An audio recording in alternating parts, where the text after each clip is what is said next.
All right, we are online. Finally, it's been a while, I guess, since I've been online on LinkedIn and YouTube. But anyway, I'm here already. Haitham with you guys. I'm so happy to see you around. So it's a matter of time when everyone start to join the live. I think I should create like a 5 minutes kind of a buffer so that I can keep up my live on for 5 minutes, maybe. Yeah, talking about random stuff until it's 9 p.m. or the time, or we are on time, so that we can discuss further um, what challenges you're going through. So, okay, so tell me about your challenge, and this will be something that I want everyone to share right now with me. Tell me about your challenge. What kind of problem that you are going through in your search for a job? I believe that finding a job is something that it's getting more complicated by time. I'm not surprised to see experts with more than 25 years of experience reaching out to me. Now, for a random person, for a normal person, they'll think like, who for God's sake looking for a job when he has all this experience? I mean, I wish I had like 10, 15 years of experience to get better opportunities. Yet, it's not about what you have as much as how you get what you want, how to get what you're looking for. So, okay, I see a lot of wonderful people who are sharing their thoughts. Okay, let me just um, move my screen somehow. There is a way that I can let everyone see the chat like this way. So we have Camila. Hey, I'm so happy to see you here, and thank you very much, Camila, to be around. If you guys have any questions, Camila, you're also an expert in human resources and recruitment. So I'll be more happy you can share some points or ask a question here that most of job seekers are asking you, or based on your experience when it comes to interviewing experts and professionals, you definitely come across something. Muhammad Kalim is here as well. So since everyone is joining so far, and I find that really lovely that we see people here from Germany also. I have some doubts. I know this person. I think this is Matt for some reason, even though I can see his name here, which is kind of odd. So, hello everyone. Thank you very much to have you around here. Now, let's hope we might not go through any kind of technical challenges. I know that we already have facing challenges when it comes to finding a job again. So I was saying that it is challenging, to find a job these days. As I said, I am facing a lot of expert because my field of expertise working with executives and expert professionals who have like no less than 10, 13, or 15 years of experience. Yeah, that's Matt. Happy to see you, bro. So the thing is that it's not about the skills or experience you have acquired as much as about the strategy of finding your opportunity. So you have to understand something here. Doing what I'm gonna edit this. I will edit this and ask me a question on recruitment. Okay, and I just misspelled recruitment, so let's save it, and I'll put that here. Okay, so talking about the challenges when it comes to finding a job, even though if you have the expertise needed, as I said, it's about a strategy. How do you find an opportunity? A great example is when it comes to salespeople, okay, or sales professionals. Sales, whatever number of experience they have, it's always about the strategy that this person has to build to acquire the opportunity that he or she, whoever this person is looking for. Wael Yusuf, hey, good evening, Wael. Happy to see you here. If anyone, guys, again, just have a question, just point that out, and I'll be more than happy to discuss any recruitment questions or career coaching questions. I'm your coach here, and please feel free to tell me what is in your mind, what you're struggling with, an opinion you would love to share, so that we can discuss further what's is going on these days. Because as I said, it's all about the strategy when it comes to finding a job. Like successful salesman, whatever he know about the product, what matters the most is the way he accesses the right audience to sell them that product. So there's this design that I usually share with everyone is the business model. Finding a job is exactly like a business model. So there are three main pillars, or actually there are five main pillars when it comes to running any business, any successful business that generates money. Number one, having a value, having a product or a service that will add value to the market. Number two, identifying the right market and the right audience who will get benefit out of that value. Without the right market, you'll have a valueless or product that doesn't have a value. Number three is the sales part or the networking part, how to reach out to the right people, how to negotiate with them, persuade them to buy our product. The fourth one is the what do you call it, the delivery or the logistics. How can I deliver this product or a service? And finally, the finance and growth. How can we generate more money and grow where we are in our company? This is every five main pillars of business. When it comes to finding a job, you have to focus on the first three: creating a value, the marketing, and the sales. This is the three main pillars of finding an opportunity in the market, whether it's business or whether it's a job. So this is the thing. Think about it this way. What value can deliver to the market? Which market are you targeting? Which industry are you targeting? Which companies you want to reach out? Of course. So, and how to build the right marketing tools that would help you penetrate these companies. The CV, LinkedIn, the personal branding in general, where you have to be present on social media and present yourself as an authority in your field and demonstrating to others that you are an expert in what you do.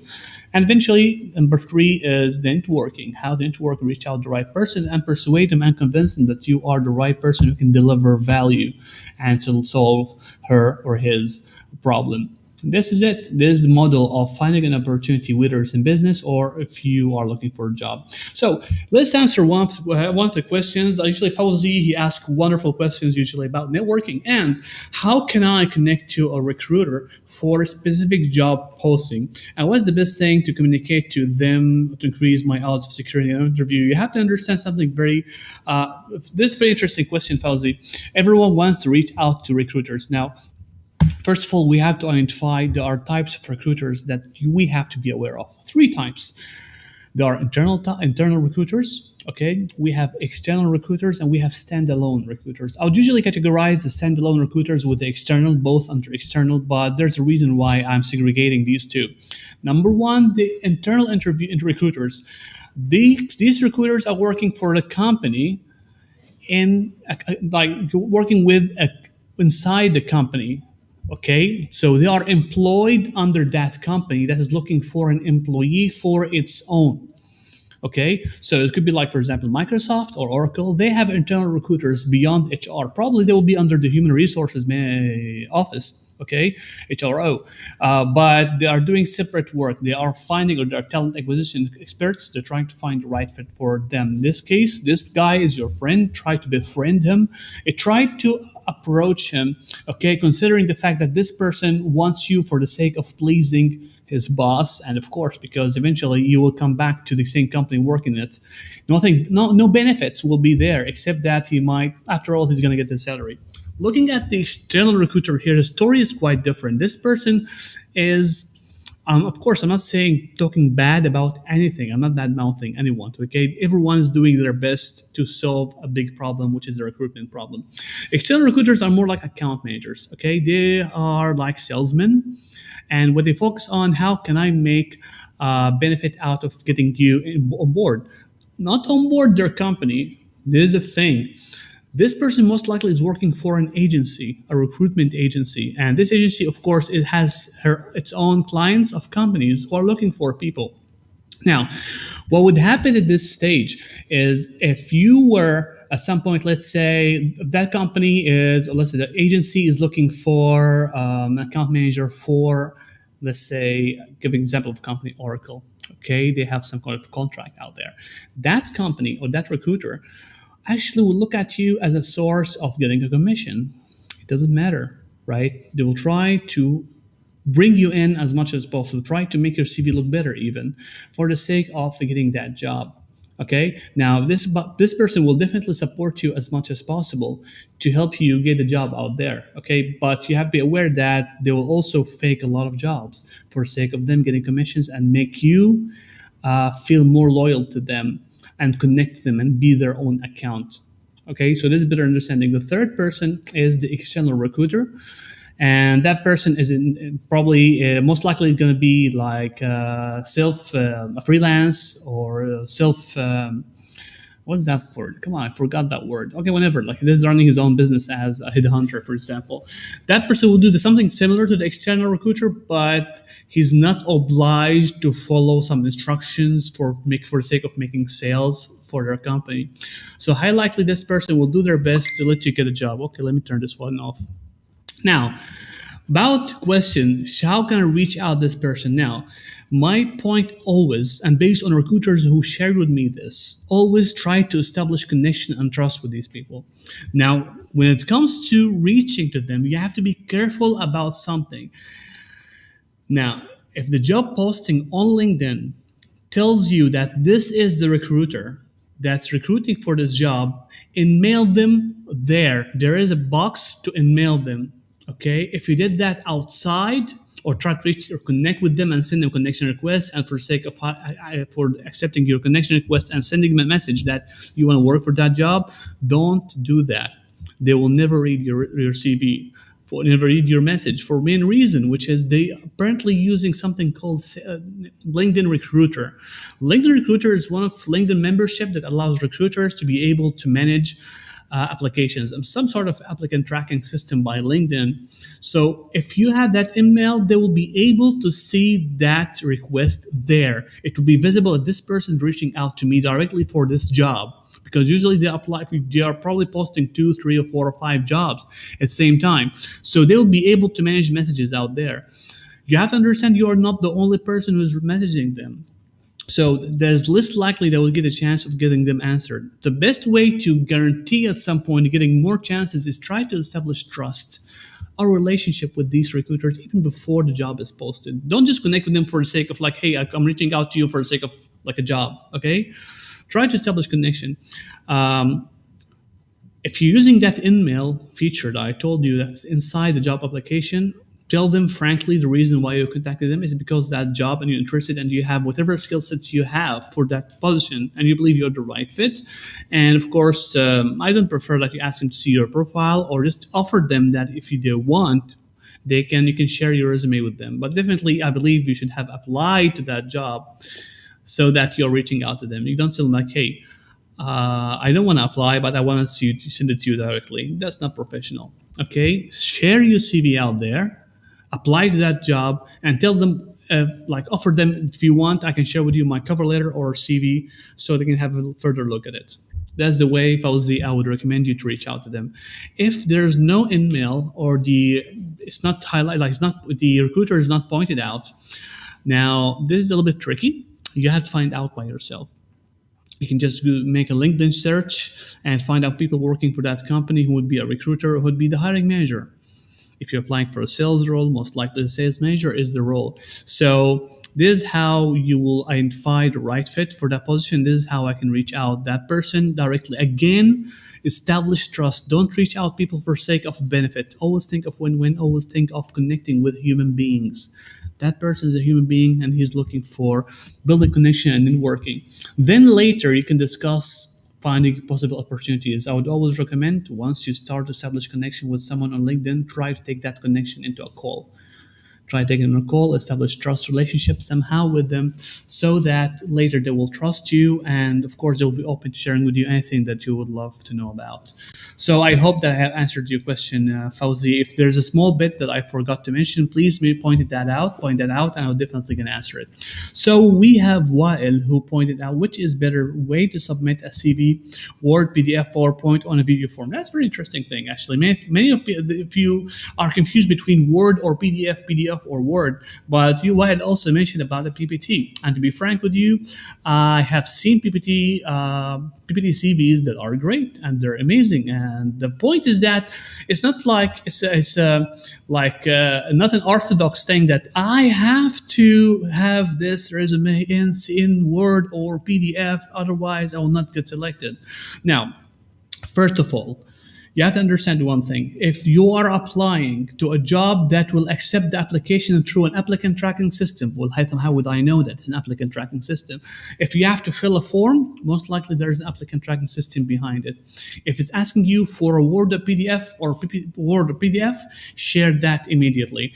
The more it's Word, the more it's better. Now, I've heard that a lot of applicant tracking systems it's fine. You can share both Word and PDF. That's not a big problem anymore. But there are still some applicant tracking systems that would miss the part that comes to images.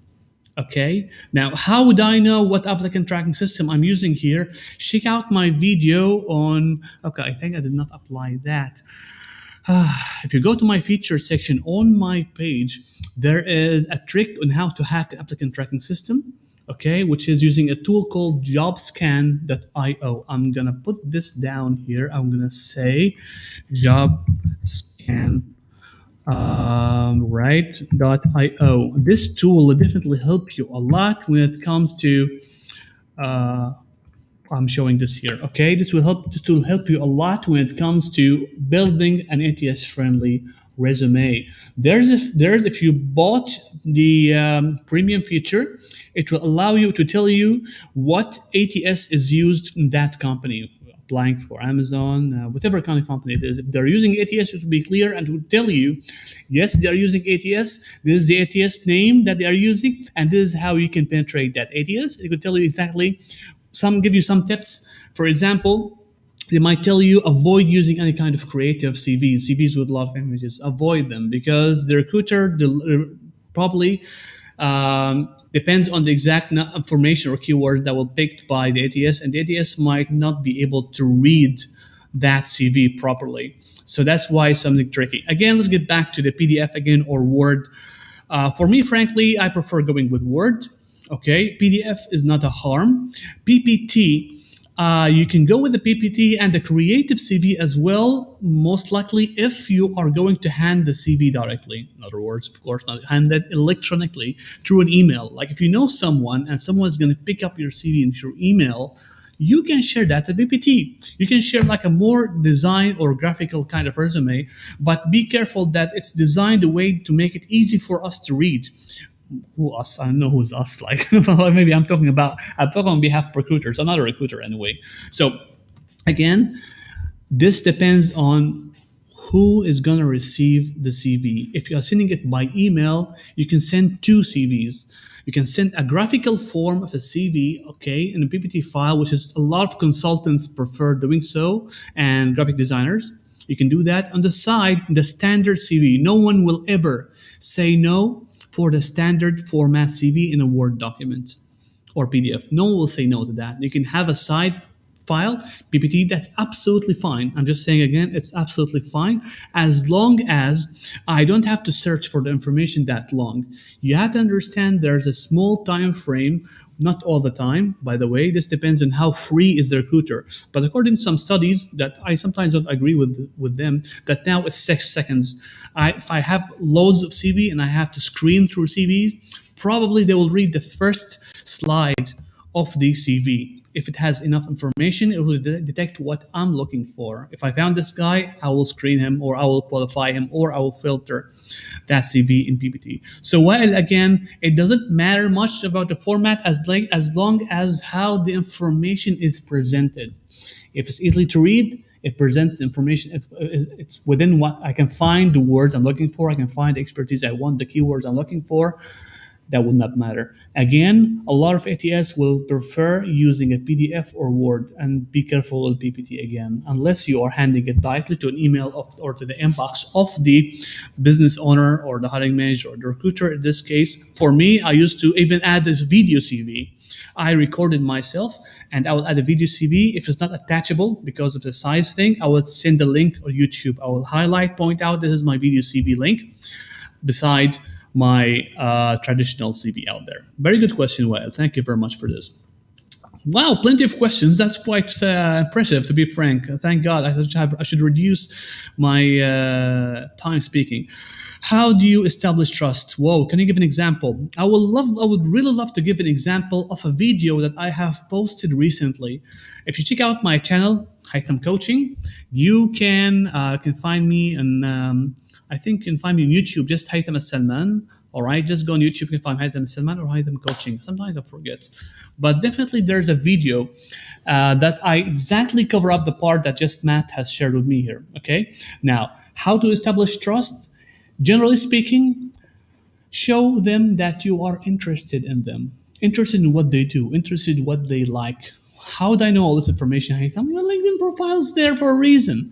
Okay, what if they have no much information on LinkedIn profile? Frankly, I would do my best to go on Instagram and Facebook to find out the profile for that person and see what this guy is interested in.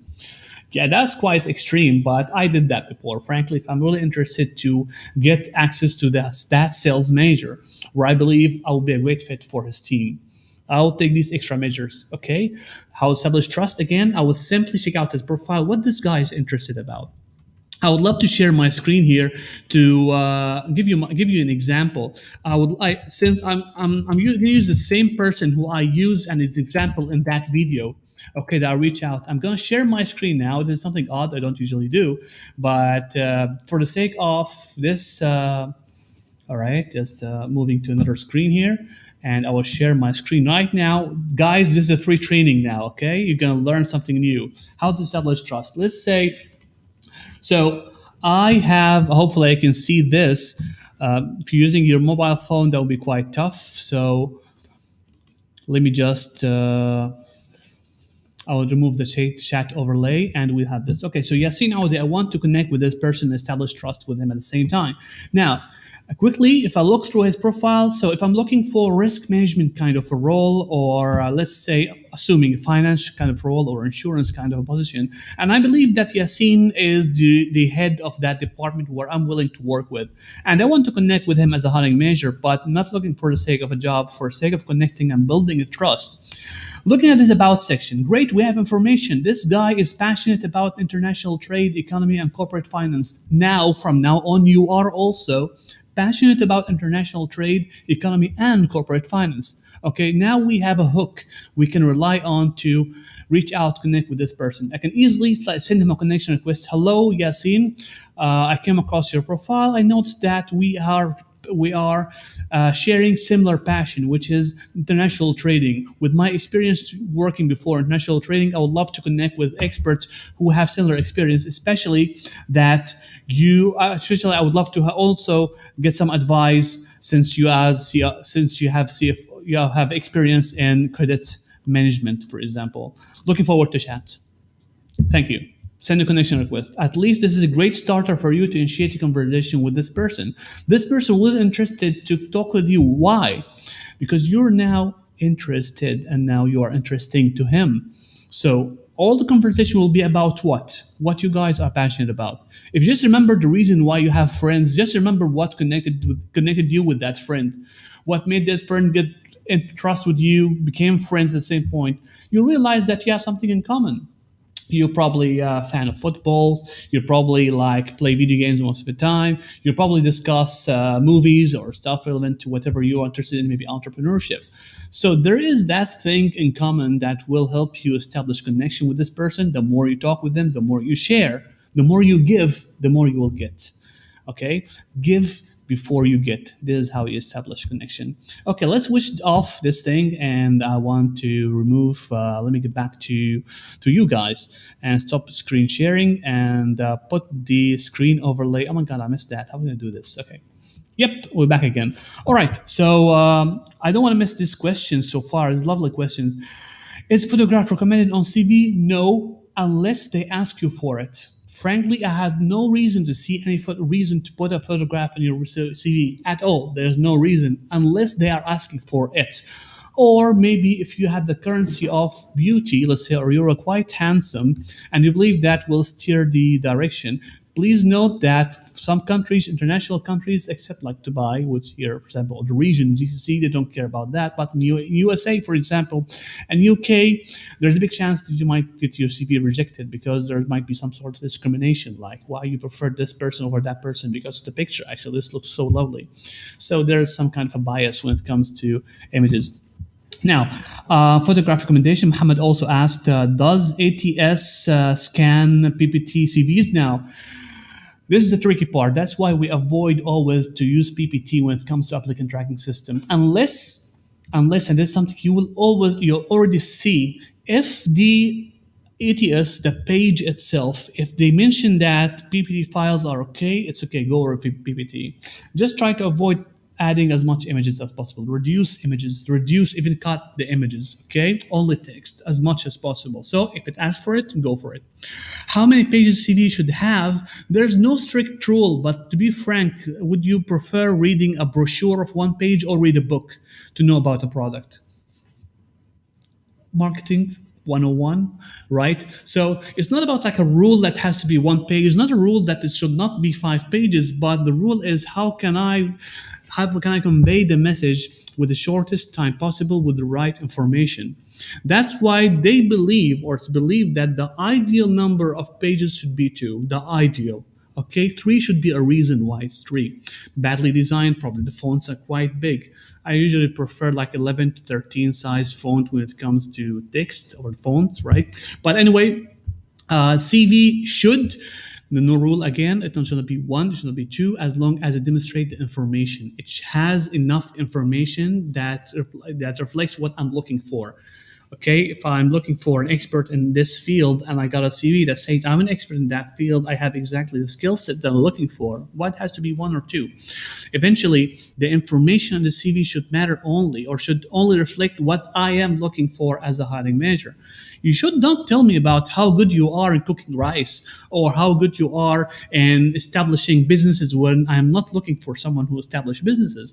I don't care about that. These are like fillers to me. This is where you realize how to establish a strong CV that reflects exactly or demonstrates or present what me as a hiring manager looking for. So what matters to me? Always about the hiring manager, not about you. And this is one of my rules. Your CV is not about you, it's about them. All right, we have John. Watching YouTube. Cool, John. Oh, thank you very much. John is one of the guys who is a big fan of me right now recently, and we got in touch on LinkedIn. He's a wonderful guy. Thank you, John. So we have also Michael. He has a point. Which one do you recommend us to put on a standard CV? Either job summary or objective. Okay, let me cut out this argument about objective or summary. It should not be that complicated thing. It would not steer my idea about you or thoughts about you. But let's be frank a little bit. An objective, this means that there's a mission. There's something in my mind, there's a mission in my mind that I'm aiming toward. Most likely, objective could be used for in two cases. When I am a fresh grad, I have an objective in my career, okay, or I'm steering my whole career, okay, I'm making career transition. Now I have a new objective I'm moving toward. I don't care about whatever I have summarized, but what matters the most right now, the new objectives that I want you to hire me for. Okay, the summary is a summary of your resume. One of the biggest mistakes that I see a lot of professionals doing is that they start building the CV with their contact details, then you jump to the summary. Summary of what? You don't have a CV. CV is empty. Okay? Once you fill the experience, once you fill the top skills that you have, or the demonstrated skills, or the competitive advantage, or whatever skills like the elevator pitch, somehow not elevator pitch, frankly, the top skills and the experience. At least if you have these done, pointing out your achievement in every experience, on every role previously, now you jump to the summary and you summarize that part. What have you achieved? What I'm going to read about you. Your summary, frankly, should be enough to give me a good idea if I have to keep reading a CV and qualify you or not. Okay, I've seen a lot of long summaries. I mean, like more than 5 lines. Why all that? You're not summarizing anymore. If like more than 6 lines, you're not summary anymore. Okay, so summary should summarize exactly the top achievements, maybe top 3, for example, that are relevant to what I am looking for as a hiring manager. Or probably you can point out like a number of years, of course, experience, what you are looking for exactly, and maybe point out a strength or competitive advantage, or your elevator pitch.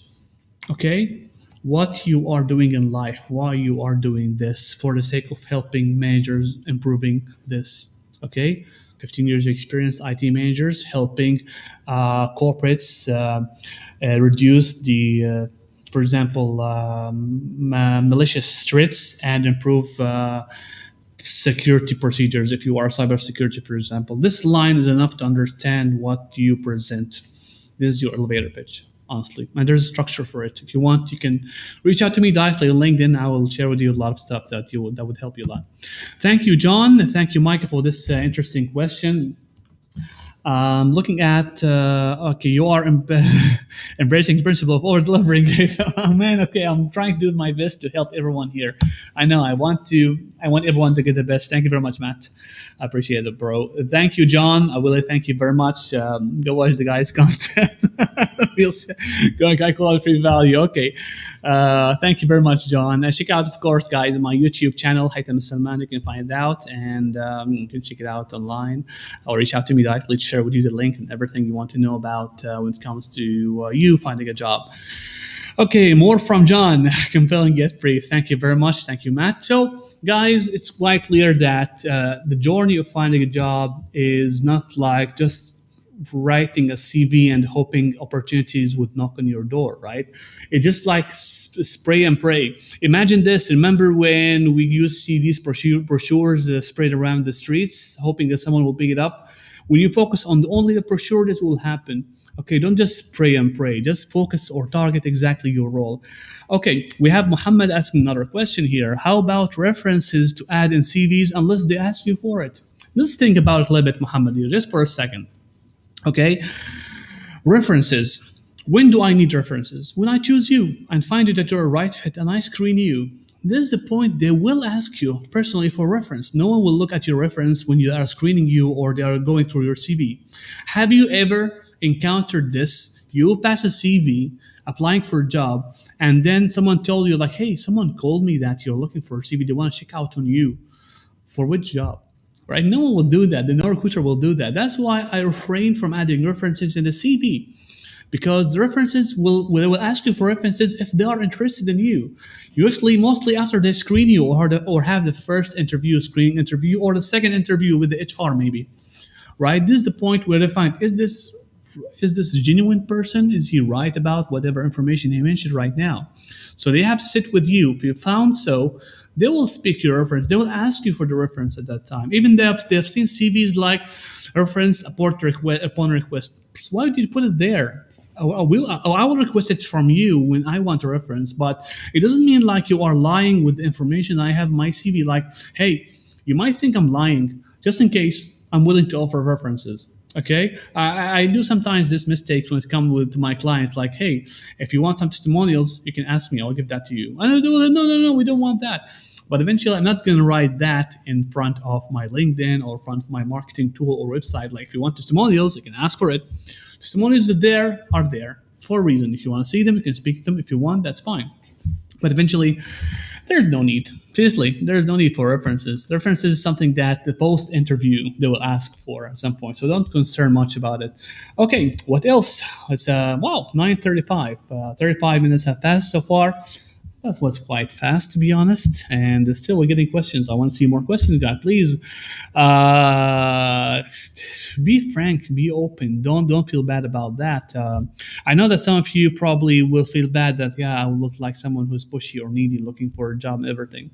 It doesn't have to be there, right? It doesn't really have to be that. If you are not yet looking for a job at this stage of your life, that's absolutely fine. But at least be prepared. Be prepared. This journey is not an easy journey. To be honest, we wish that finding a job is that simple, but it's not. Okay, cool. Well, I'll have the question here. So, usual interview sensitive question. Whoa, I like sensitive question. What is your expected salary? Oh my God. I really hate this question, I really hate this question.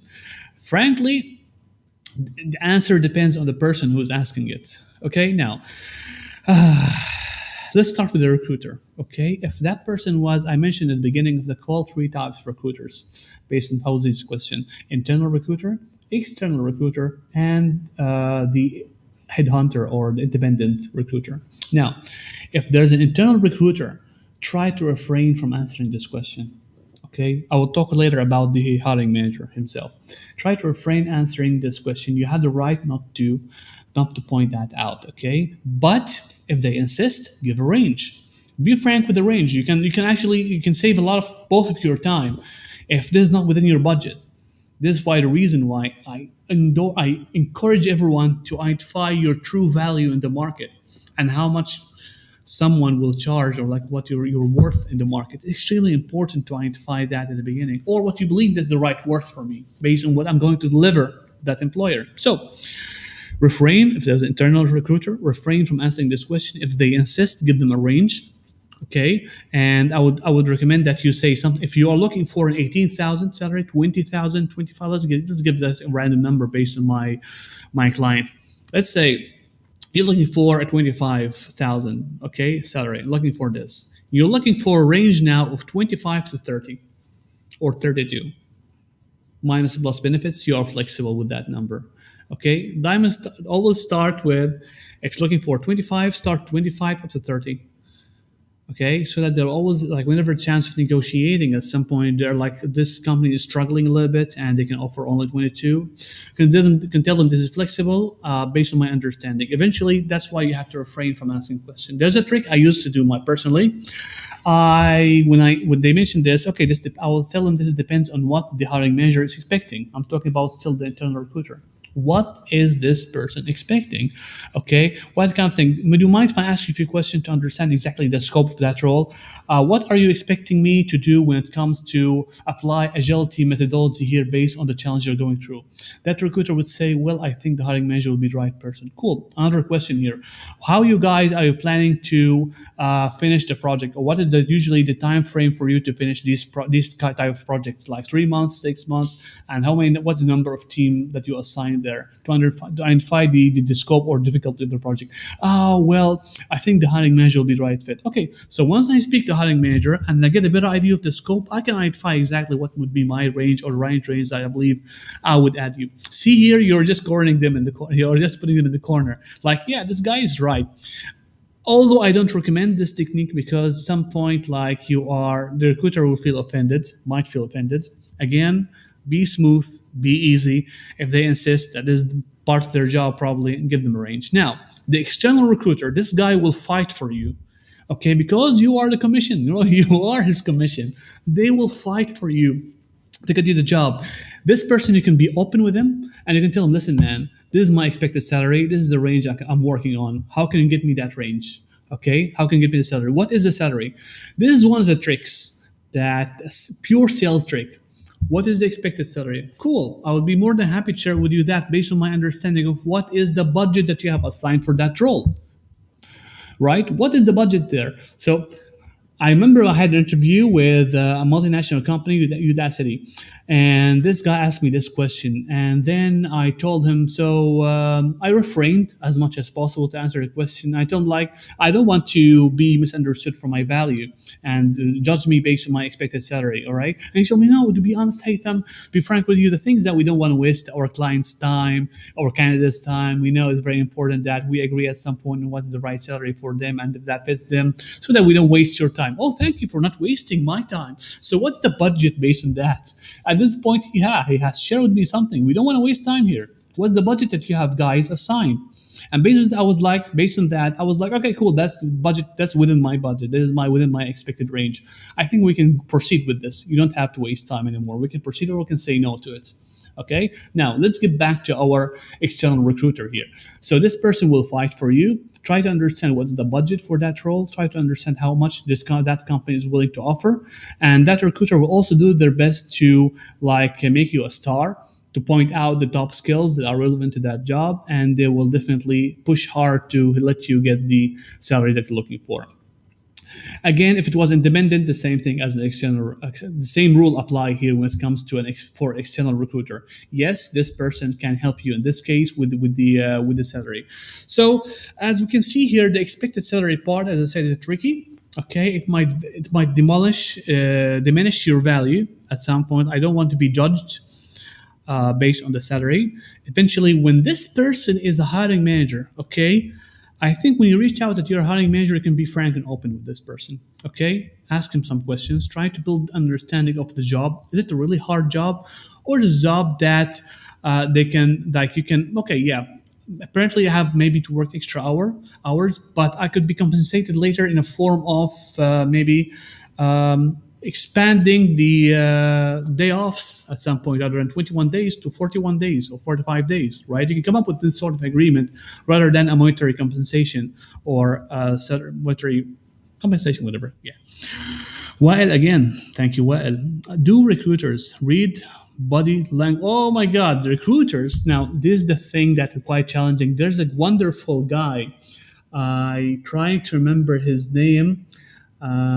He created a book. Actually, my program also is based on that book when it comes to interviewing recruiters. There are bad recruiters, there are good recruiters. Now, by language, yes, a lot of them, not a lot of them, but some of them study that. Okay, they take training on understanding your body language and the way you handle the answer. Okay, if you look around, if you stutter, if you like sweat, if you are not breathing properly, even that they can see you. Okay, the way you sit down, the way you're confident, the way like you're not, the way like you are a little bit shy or feeling cold. So they can detect that. They know if you are writing down that you are a public speaker, but apparently your personality conveys that you are an introvert. Okay, who did not build that skill before. Most likely this guy is lying, and they will point out. Unfortunately, they will point out the weakness out there, and they will ask you, for example, give us the last time where you gave a public speech. Okay, so they will see your reaction. You see the way how you'll handle that question. If you're lying, it will be obvious that this guy is lying. He's stutter. He's unable to come up with a story, right? So yes, they read body language. That depends on how experts they are in that. Eventually, if there are recruiters that they're bad, the recruiters are so good, right? And especially talking about HR and recruiters, especially HR, human resources. Don't expect a lot from a hiring manager. If it was like a normal CEO, a CFO, sales manager, head of finance, they might not be an expert in detecting that. Well, we as a human being, you would know if Haitham now is an extrovert or an introvert. Is he a funny guy or he's like a faker? Okay. So anyway, the thing is that there are some body languages that, based on our experience, we were able to detect. Some of them are not. Again, that depends on this person. Is he expert in that? Did he specialize? Did he do that? But yes, most recruiters told me we do read body language. Thank you, Wael. I think this is Matt again. Maybe Sammy Moko. Oh no, not body language. No, that person. Matt was not Sammy. I'm trying to. No, he was an ex-recruiter for maybe 30 years, and he now became a career coach. Andrew Lasivita. Andrew Lasivita, he has a lot of videos on YouTube when it comes to recruitment. He's a wonderful guy. I like him. I even joined his program, to be honest with you. I love learning from other coaches. I add to my knowledge. So yes, he wrote in the book about his experience when it comes to body language and how some recruiters are so bad at it.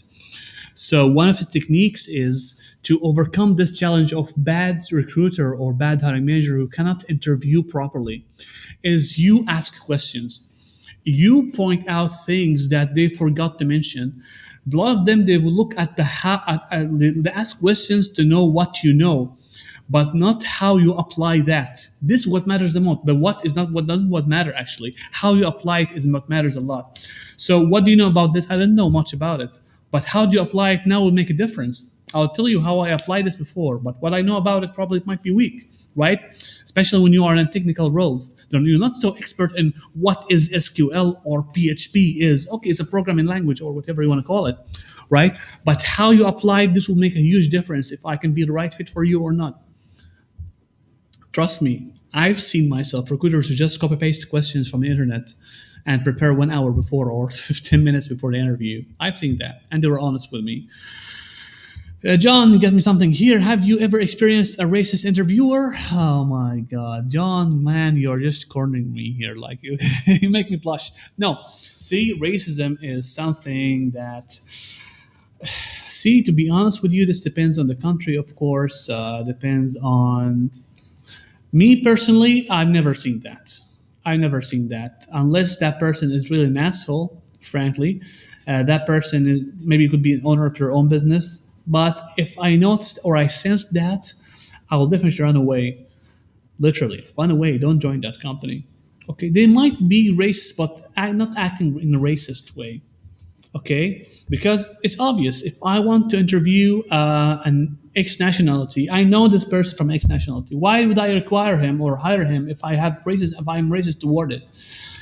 In UAE, I never seen this. Okay, it might exist, but I never seen it at some point. Unless if you don't want that person, why are you interviewing him in the first place? Okay, eventually you're getting a salary. It doesn't matter this guy, whether British, whether Arab, whether Indian, Asian, Filipino. It doesn't matter. You're getting a salary. Why would it matter to you? If you are a hiring manager, this might be different. Okay, if you are the business owner, yeah, you might be a racist at some point. But once you sense that, run away. Okay, Muhammad, our lovely friend here. Really a word to listen to you. Cheers, Haitham. Thanks, bro. Much appreciated. I hope that I was I shared as much information as possible to help everyone here. I'm doing my best to make sure that everyone will be able to get their chance in the market. It is tough. Again, times are unlike before.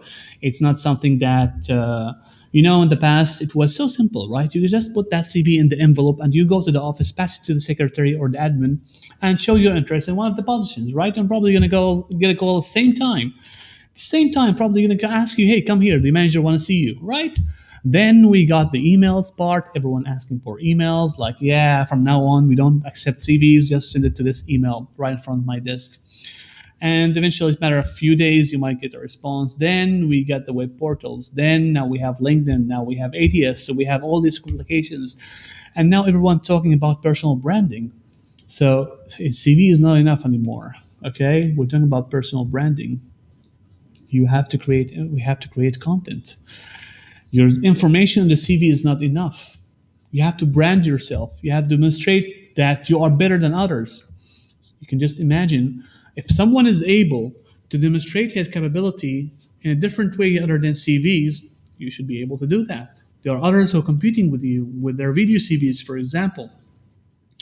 So, so the world is changing, technology is changing, and that's affecting everyone, right? So you have just to think about this. Technology is changing and it's affecting our lives. So every process in the world is changing. UAE government is going paperless. There's no paper anymore. A lot of industries now are like screwed up. Like printing industries, they're screwed up. With that thing, do you think now recruitment is the same when it comes to that industry? No, it's not the same anymore. It's not the same. They're looking more for tech savvies because these printing industries are moving toward also paperless, believe it or not. They want you also to encourage using some softwares and document management softwares that they have developed personally so that the story of Kodak, if you heard about it, would not repeat with them. Again, John asking, what are the best practices you do before an interview? Wow, that's a broad question, mate. But definitely the first thing I would do is that I would do a lot of research. A lot of research. I will research the company, know more what they do, what they deliver, what services they have. Okay, research the job itself, what that job is, what's about, understand it thoroughly. Okay, and number three, I will look for people working in the same role in that company and see exactly this person's LinkedIn, what does it say? It might give you some more hints about some solutions that they use or that person or that role is using, frankly. And you at least could you prepare yourself for that position. If that role is using some sort of a software, at least you would know exactly what this software does and how it adds value to the market. See a trick here now? If you are a salesperson and you're looking for work for the sales in that company and you know that you will be selling this product, okay, get a better understanding of this product and how you can sell it and who will benefit from it, how you can add value to the market in that product. You see, all this research will come back to you. So the external research and understanding your company, your job, or what you're looking for, then there's the internal research. Okay, my true value. I look back at myself. What are my top? Whoop, okay, this almost slipped. All right. Just a second, guys. All right. Okay, cool. Cool, right? Things happen. It's not technical, it's like a hardware thing. Anyway, again, I research myself. I research my weaknesses, I research my strength, I research my capabilities, what skills I have. I research more about myself. Okay, know more about yourself. Of course, the general interview questions will help you a lot in this case. Cool. So whatever there in that CV, okay, just repeat it again because they will pick up all you know from that CV. They will challenge you. They will look for, it says here that you have this years of experience, let's say, generating this number of revenue. Can you tell us more, like how you're able to do that? Or what kind of product were you selling? What were your sales or your revenue? These kind of questions, you should get a result. If you don't have these numbers, why you have them in the CV in the first place? Where did you get them from? This would be a matter of questions that you don't want to be in that situation. Anyway, so we have general interview questions. That's second questions that tell more about your character. Okay, and there are questions that are more relevant to technical expertise. What do you know and how you implemented what you know. Cool. This is the best way to implement to prepare for yourself for an interview. And we have Venkat. And Venkat, what is a tip for people who are applying for a new domain? That's challenging and don't have working experience but have a solid knowledge of the job profile. Let's say, Venkat, you are into, let's say, management. And Six Sigma, is something, a very big thing. Okay, that's a big agile management. Okay, agile management. And let's say you are moving toward management or from normal mainstream traditional project management. Let's focus on project management here to software, more kind of flexible agile project management. I want to make this transition, Haitham. This is different domain, probably different industry at the same time. I have the knowledge I need here, but I don't have the expertise here at some point. Now, companies don't care much about knowledge as much as they care how you applied that knowledge. That's why they say experience matters. Okay? I've seen many people these days taking courses. They are bombarding themselves with courses. Who told you that these companies want these courses? They will see this course. Okay, good. You have that in the CV. That course is there. How much have you applied out of that course? Now, managers do care about your learnability at the same time. So if I'm missing specific skills, okay, this is something that you have to point out through the interview. Now, again, I want to recap your question again. What is the tip for people who are applying for a new domain? Okay, you are in sales, you want to go to marketing, or you're marketing going to sales, okay, and don't have working experience, but have a solid knowledge of the job profile. I would do this. I will do my best to find out where I have applied these skills in my previous experience. Okay, you're going to a marketing role and you have a sales role. What has that to do with this, right? But eventually, there are skills, capabilities, tactics that you have applied in sales that are relevant to marketing. Like, for example, persuasive approach, probably have created your own proposals. How you created that proposal. So the best way is here, you can take a course and try to find out what is there in marketing that the market is looking for that I have applied in the sales and just convert that toward marketing. Here's how I applied this skill in marketing. This is how I applied digital marketing in my previous job in sales. This is what made me interested working in marketing.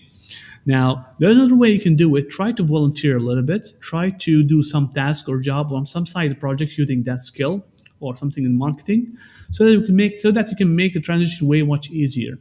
Okay, just sticking out some keywords might get your CV passed, but interview there will be a lot of questions that you feel stuck in. Another trick that I tell my clients to do, if there are skills that are not extremely hard to earn, right? You don't expect usually to be an expert in digital marketing, but you know about digital marketing enough. What you can do, keep that in the CV and apply to that job, keeping that skill in the CV. The moment you have an interview, most likely it would not be the next day, but you can ask for a second day or third day to have an interview with them. Okay, within that period, check out some tutorials, man. Read a little bit about digital marketing. What is the top of digital marketing? You can find a lot of courses in 3 hours. You can learn whatever you need about digital marketing. And that's enough. Then, most importantly, connect that skill with what you have done before. Is there something I have done that's relevant to marketing in my previous experience in sales? That's what matters a lot. I don't want to say that you have to manipulate. No, you're not manipulating. You have applied something but in a different way before. This is how you can convince him that you are someone who's willing to learn, who's willing to implement what he knows, and he has implemented what he knows and willing to do that. Cool. I hope think that I have answered your question. We have more questions. Let's see, Mr. Osama. Osama, do you think employers nowadays are taking advantage of the people's situation and try their best to give the lowest pay possible? Yes. Yep. Yes, I agree with you. This is what happens. And unfortunately, till the moment they are keep doing that. It's unethical. But what you can do, we can't do anything, right? You can't imagine the number of employees who are already working right now who want to change the job just because of this. Okay, I'm getting some news that some companies are improving. They are picking up the market. Okay, and they're returning everything back. I really respect these companies. I've heard like a news of the Mac Properties head has returned everything to their employees. They cut salaries probably for quite a while. He literally returned every penny back to their employees. They're able to make sales. This depends on the company's vision, value. If they really value the employees or not, or they value money, or they value sustainability. Just be aware that some companies are really struggling, guys. They're really struggling. What they can do? This is a situation. What we can do, Haitham, well, of course, is not your dad's company or not your own company to stay there and support them at some point. I'm not saying that to be that harsh. This is up to your belief and vision. Do you believe in that company? Stay there and support them. Otherwise, there are industries that they were doing perfectly well. They're doing great. Try to move to transition to that industry. So you have the option. You're the one who make that decision. But how to do that? You can reach out to me. We can have a call. We can discuss further how we can make that work for you.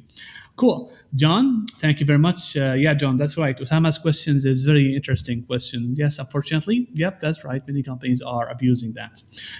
Okay, cool. Osama, John, now they became friends. Now share your numbers. What's your stand on not having a college degree on CV?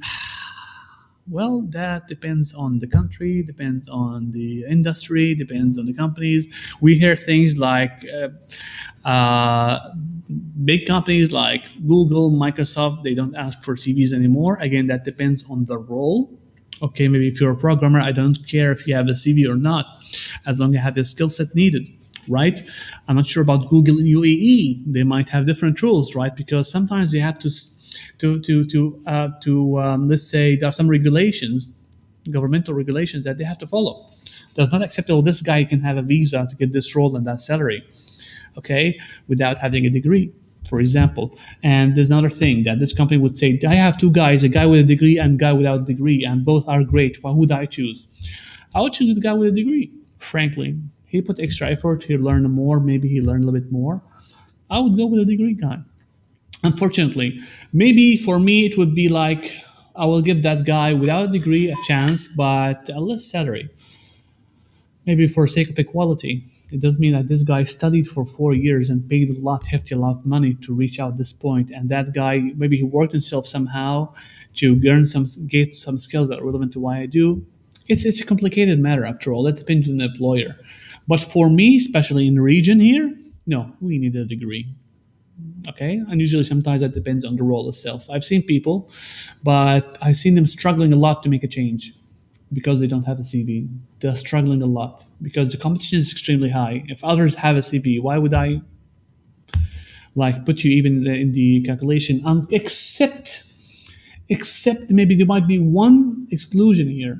If you were really able to demonstrate a value, an extreme value that would make different than anyone else in the market, a competitive advantage among anyone. Maybe you are the only one who knows how to implement that skill, or you have been able to, let's say, maybe for example, you hacked through a mainframe, a complicated mainframe, and they found you. Maybe hopefully they did not. You didn't go to jail. They find you so precious that they say, "Hey, listen, you're the only one who's able to do that, and you're the only one who can protect us from similar attacks. We will take you because no one was able to penetrate this. You have extra skill, you have a talent no one ever has. We want you. We don't care about degree or anything. We want your value. This is where the value matters."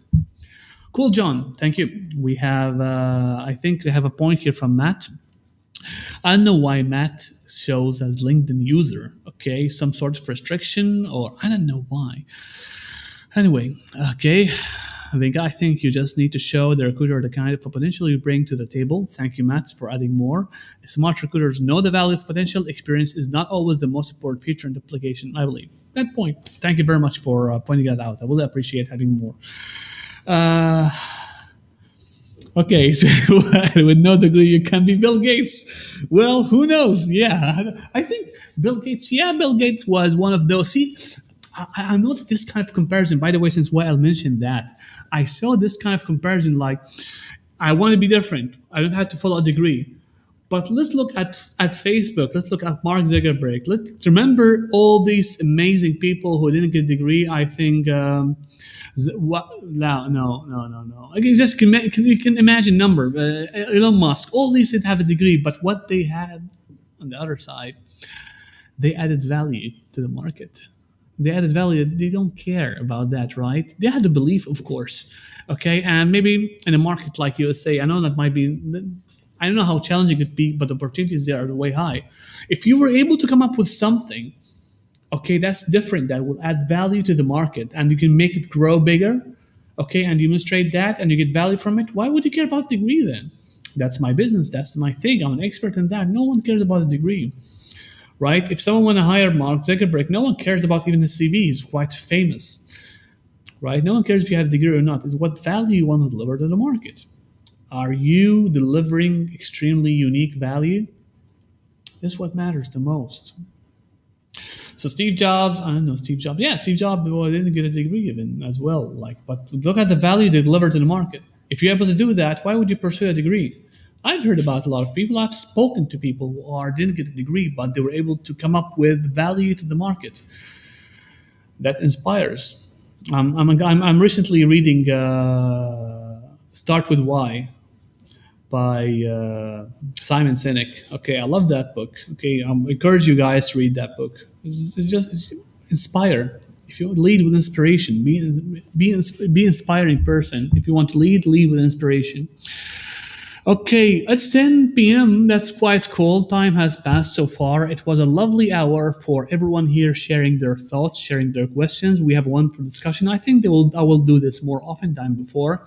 I want to thank everyone who have joined this call today. Please don't forget they can catch up with me anytime. Don't feel like hesitant to reach out to me. Of course, you can find me on LinkedIn. Of course, I'm there, and on YouTube. So if you have any questions, anything, just DM me. If you're not connected yet, why are you not connected yet with me? This will be a weird thing, right? Just send me a connection request. I'll be more than happy to accept you and have you in my network. And of course, my door to accept your calls is open. So whenever you're interested, you can just DM me. We can schedule a call anytime and see if I can help you at some point when it comes to pursuing the right opportunity. My approach is to avoid being pushy.